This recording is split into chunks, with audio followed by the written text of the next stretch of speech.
Welcome to today's edition of the Show Podcast. HBO's Tina Turner documentary debuted to about 100,000 more viewers than did its December Bee Gees doc.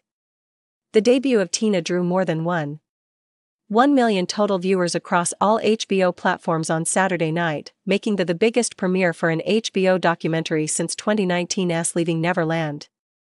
The Bee Gees documentary, How Can You Mend a Broken Heart, bowed to about 1 million total viewers across various HBO platforms. Tina is officially the top doc debut in the HBO Max era. Leaving Neverland landed about 1.7 million total viewers with its debut 2 years ago. Leaving Neverland focused on two men, Wade Robson and James Safechuck, who say they were sexually abused by Michael Jackson when they were boys. Leaving Neverland was a two-part documentary that also generated an after-show hosted by Oprah Winfrey. Tina is an intimate look at the life and career of musical icon Tina Turner, charting her unlikely rise to early fame, the personal and professional struggles throughout her life, and her even more improbable resurgence as a global star in the 1980s. The documentary hails from Dan Lindsay, T.J. Martin, Simon Chin, Jonathan Chin and Diane Becker.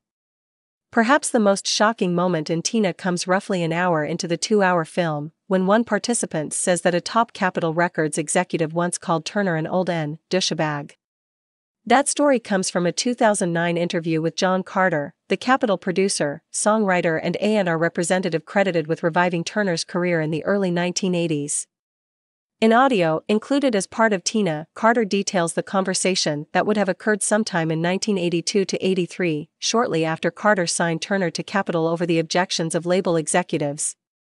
Carter tells the interviewer, "The new regime comes in and like any new regime they have their own idea of what they want to do.